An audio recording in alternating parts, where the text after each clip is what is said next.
News First, Newsline Prime with Araz Shaukat Ali.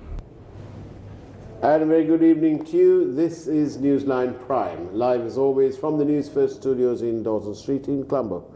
And this evening, we're going to take you down memory lane because it's rather appropriate. Back in 1983, on the very day that Black July happened, we had a Sri Lankan entrepreneur who was in the throes of signing an important agreement with his Japanese contractors to build a brand name that was internationally known and that was nowhere near Sri Lanka. And in an attempt to put Sri Lanka on the map, then President J.R. Jayawardena gave his consent to the bringing in of this globally known brand, known to this day for its hospitality and for its innovation. And that entrepreneur, on the day he was due to sign, that was the day Black July happened. Rather like Black Easter this last few days.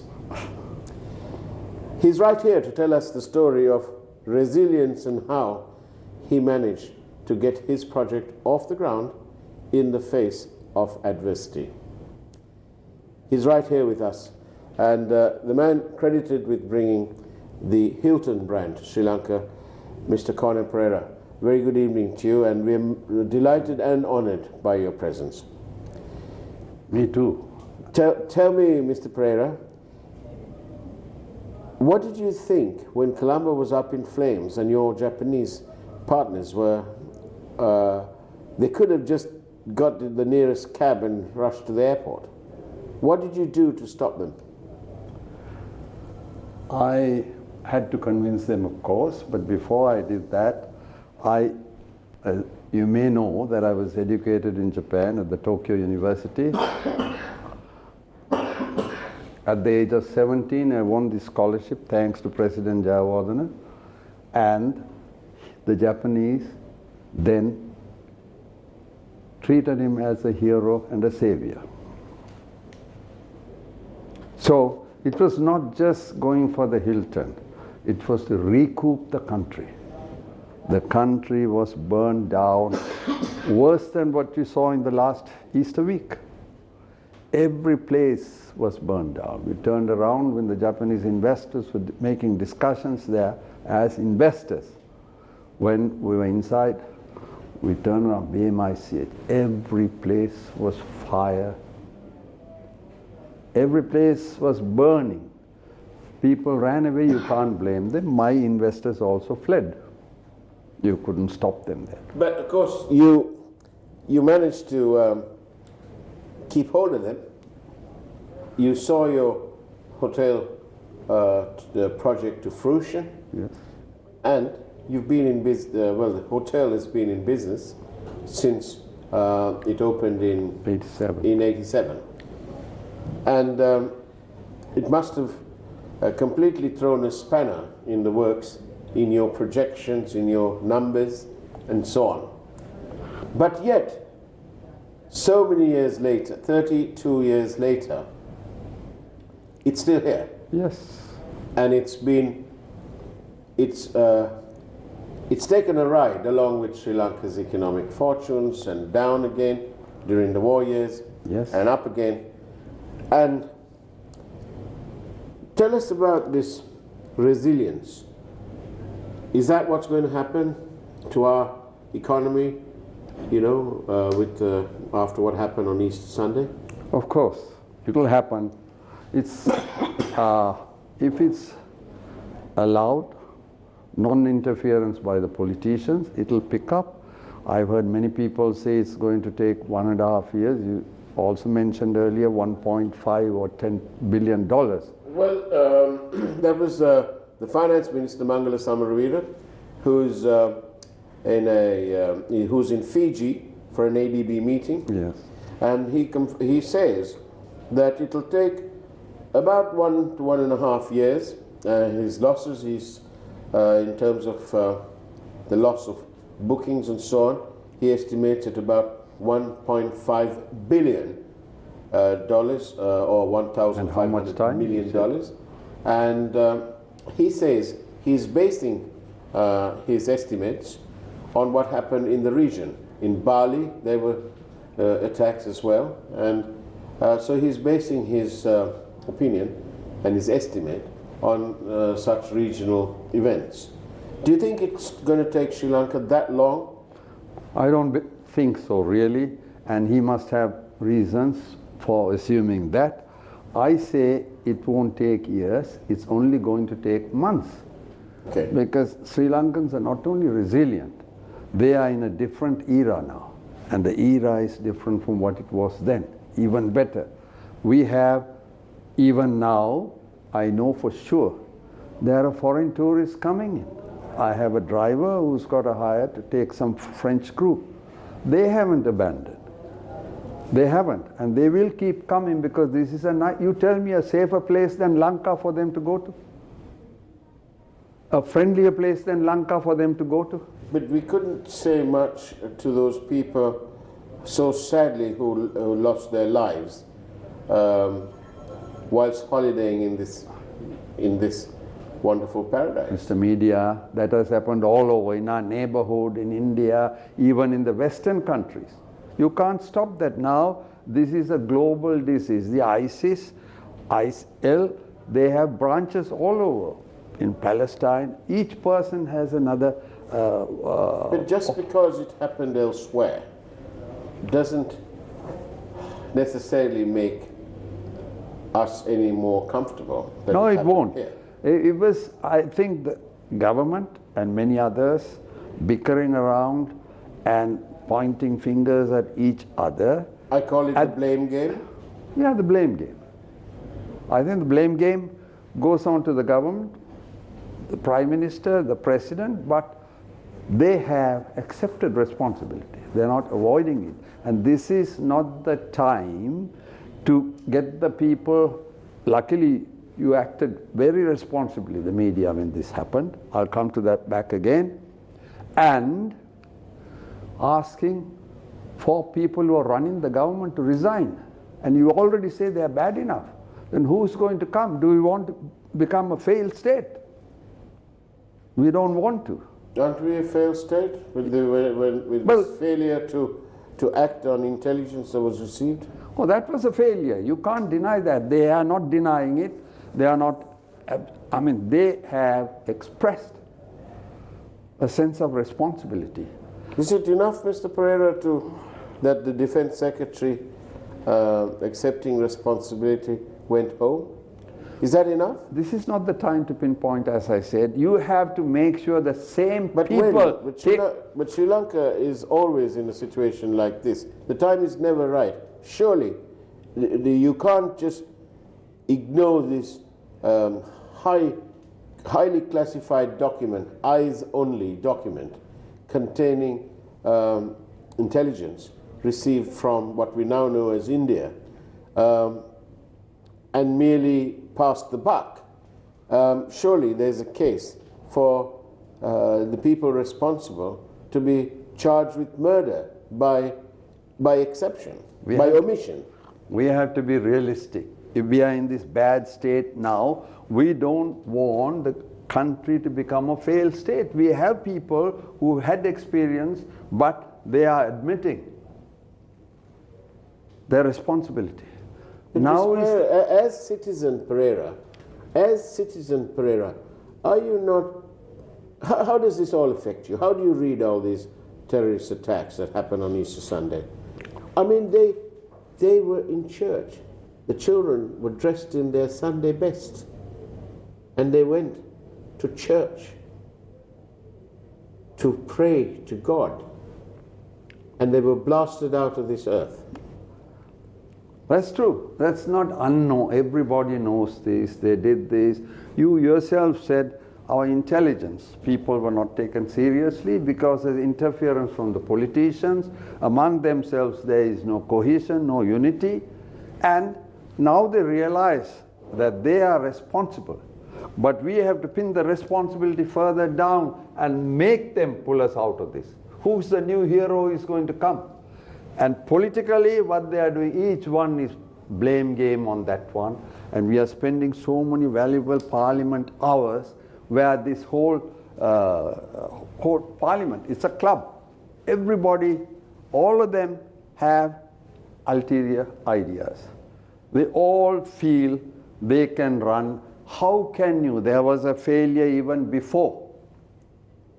There was a failure, there was fear. There was no freedom. At least now, this government, with all the blame you put on them, the president and the prime minister have given you people and us the freedom even to blast them. I want to, you're only partially correct. I just want to correct you. Yes? This freedom that that these people what they did is they didn't introduce it. They reintroduced it. We had freedom before, something happened in between, and that freedom went out the window. Yes. So yes, these people have, I don't want to sound, as though I'm not grateful. Yeah, we're grateful, but that is the one thing they did that they promised. Yes. And so yes, but it's not something new. We people in Sri Lanka, we had this freedom of movement. But we had lost it before that. Well, yes, exactly. What do you think Sobita Hamdru fought for? Right, okay. Now tell us about this thing now. As a seasoned man in the hospitality industry, as perhaps the only lifetime member of the Cornell School of Hotel Management, what would you say to all these hoteliers who've got huge debts and fairly new properties, and just as we were trying to raise our heads up collectively, the country, this happens. What do you say to them? How do they move forward? They have to move forward. As you said, they have no choice. They have debts to settle, and they also know their business. They're fully aware. Right. But what the governments earlier did not regulate was all these high-rise buildings coming over. And 1 year ago on your own program, I said, soon this will be a ghost city. Who's going to come in there? And they are taking away the legitimate business of the hoteliers by selling cheap. Their apartments, different stays, they styled this differently, and part of the business is going there. The sort of informal sector. Informal sector. Informal sector, you can... Okay, but what do you say to hoteliers who've got a lot of debt, cancelled bookings, the future's looking gloomy. Gloomy. Yes. How do they survive? Should the government give them put a moratorium on their loans? Exactly. Some form of concession? Exactly. The government also should put a moratorium, and other hotels coming up now. We are overbuilt. Yeah, Stop building. Because there was no monitoring. There was no control of the hospitality and the buildings coming. Is it a case, Mr. Pereira, and I know that you're familiar with the age I'm talking about, when President Premadasa introduced his 100 factories program, then anybody who was anybody had a factory. Yes. That was the in thing. Nowadays, the in thing is, I've got a guest house, I've got a hotel. Yes. Is that what we're talking about now? It is, because the era has changed. We are in the new high-tech era. The young ones are not available for menial jobs. In the hotels also there is a difficulty. We have clever guys. For instance, Hilton, we train so many thousand people, sending them overseas, sending them in-house, and a lot of them have left the country. When these things happen, in my case, I can say when the government took over. What has the government ever managed besides the Buhari Hotel? They've taken the Hilton and given it to somebody who's never even owned or managed a Thosekade. I brought a brand name to this country. I gave them dignity And I raised the bar so much so that in my lifetime, it can never ever be raised above that. Actually, the people in the industry, I think they do recognize your undoubted background. They do, not the state. Yes, well, that's always unfortunate. Yes. Because the state has a habit of being rather myopic when they want to be, and not when they want to be as well. But is it what sort of real concessions should the government be looking at now for the hotel industry? They should, about all these guys, big and small, as you said, they don't have 100% fund to invest. Yeah. They borrow. Yeah. And they are performing in their own way because they have no choice. People who have chosen the hospitality industry never expected this to happen. So it is the obligation of the government, because soon, I am saying it now, you will see Colombo is going to be a ghost town. All these huge high-rise buildings, who is going to come in and occupy? They are Because the first item in this game, if you Yes. like, is stability. Stability, yes. So for that, we have the stability at the moment we have lost. We have to regain it. And with the help, Political stability. political step, we have lost. Well, fortunately, an election is coming in this year. And people are now wise. They are wise. They're really smart. And they know that this club mentality of the politicians must go. We have to amend the constitution, and we must make it very clear that people now cannot jump from party to party. That's the basic one. And when this is discussed, what do the politicians say? Janamata Vicharana. It is different from before. Technology has advanced so much. In one day we can do a Janamata Vicharana. The people here today, in India, just before I come to that, people below 40 years constitute over 50% of the voters. We have to forget about the people over 60, 70. At 70, people must quit politics. And you have to bring such a constitution. Before, all the club members are, and they have this mindset of fear. Oh, that will take years to do. No. Today you can do it in a day or two. I can demonstrate if anybody wants to know. We have high-tech guys in this country. Bangladesh and India have voted online.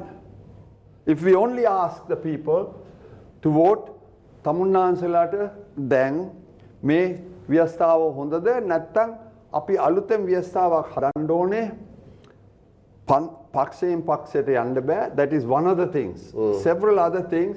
And we say, Janamata Vicharana. If I said to the election commissioner in the Janamata Vicharane, you say people over 70 should not be in politics. Mr. Pereira, we get questions on our program. Somebody's asking this question. What is it that, we have a government in place. Yes. So when the government says, look, the schools will be open, I don't know, whichever date, 6th or 10th or whatever date, some date. When the government says that, don't you think that all schools must follow that instruction? Of course, we have to be disciplined. If the government says that, how can you go against that? Anything happens? We need to be disciplined. But if there are parents who don't want to send their children, that's fine. They can keep them at home. Yeah, but you have to understand this. Who's the parent? If you had children, you will naturally worry. Yeah, we'll worry. But it's equally important for the government to take the stance that they are taking, that terrorism will receive no traction from the people of Sri Lanka. Of course not. And that life will go on and we will get back on our feet. It is. It has to go on. We are experienced in resilience. How many times we've had this? And the worst one you mentioned was 83 July. It was inside. And you are in I'm a victim of that. Yes, but you're also present here in a studio that is, as a group, that were horrifically affected by the riots in 1983. Of course, I remember that. 6 of our main primary businesses were burnt to the ground. And today in Ratmalana, where we have our state-of-the-art studios, the Stein Studios, it's a wonderful pleasure and a source of great pride for all of us that our chairman took a decision to rebuild. He didn't run away. He rebuilt this group back again from scratch, and today it's bigger and better than it ever was. So we understand your trauma of 1983. Your group, I know him, he is a Sri Lankan lover. He's doing everything. Your group set an example at this time for the media. You acted with so much maturity. So did the others. They didn't exploit this. And the people of Lanka, of all religions, they were in solidarity instantaneously. They consolidated the solidarity. They did nothing. We didn't need any religious leaders to come and tell us, don't do this, now it happened on that same day. Because religious leaders are leaders of the religion. Yeah. They're not the government. A lot of them, whether they are religious leaders, political, everybody tries to take advantage and we say scoring points. That was not necessary here. That's the great thing about we Sri Lankans.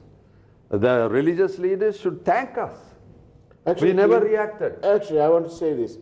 If anybody has any doubt as to the unity that's generally prevalent on this island, all they have to do is go to Damatagoda and go to Mahaveli Lane. Yes.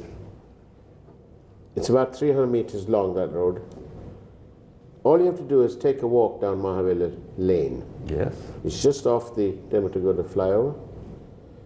Near a bank, you turn left and you go down there and you'll see real unity day in and day out. They've practiced this for the last, they told me, over 40 years. Now then, our leisure industry is just taken a hit. And what are the practical things that the government should be doing now to help those entrepreneurs? And of course, you have to give them some relief. Like what? Like putting the loans on hold? What? Yeah, moratorium. Say you give them 3 years, 4 years, 5 years. It's fair and reasonable because they have committed. They have no way out. They have no choice. And they are people who have contributed up to yesterday or day before, but even now, the tourists will keep coming. I am saying not in the same large numbers, but our tourism industry must not be allowed to die. I was asked by the Rajapaksa government when I was non grata with them, through Milinda Morogoda, a great man, to how to make a comb of the Beraganne. And we did that. I introduced... So what you're saying is you need professionalism. We need professionalism. And I am underutilized. I did so much for tourism. I introduced the thing called minimum rates when JVP time we had. Now this minimum rates, is this a good thing in this current context? Oh yes, it has to come in.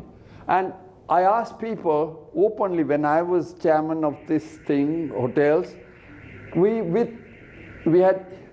had discussions, wide discussions. With their consent, we introduced this. Because competition must be fair.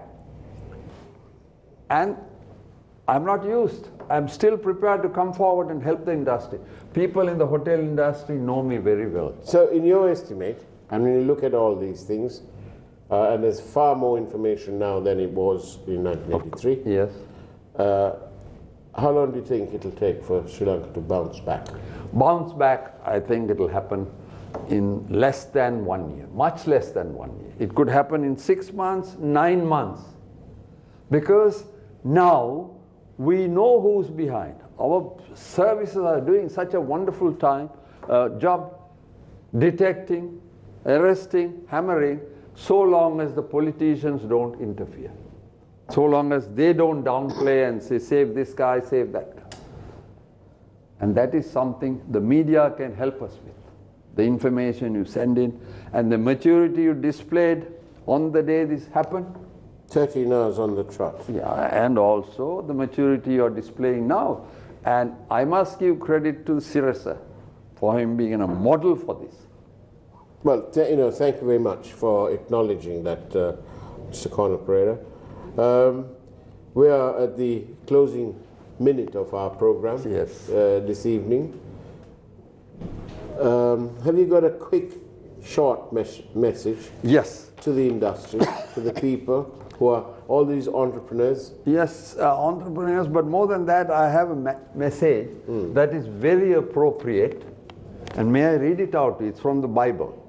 And it has relevance, total relevance. Please do. Matthew chapter 7 verse 3 says, "Why do you look at the speck of sawdust in your brother's eye and pay no attention to the plank in your own eye?"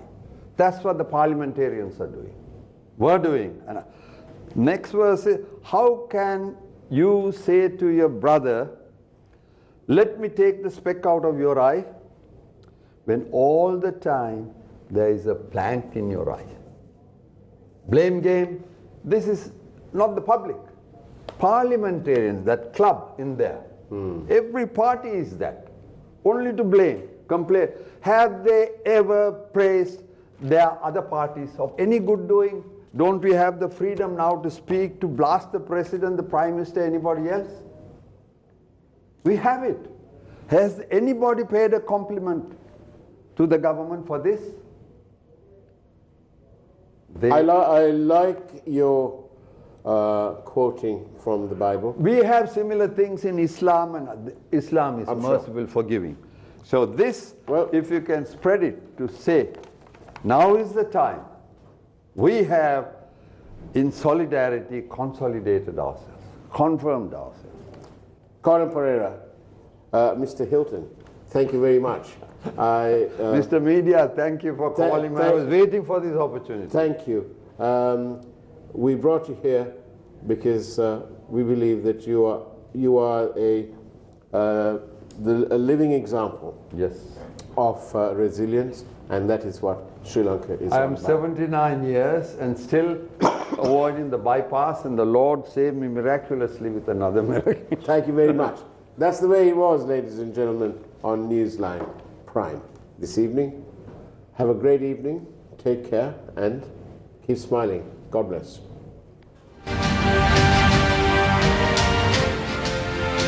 News First, Newsline Prime with Faraz Shaukat Ali.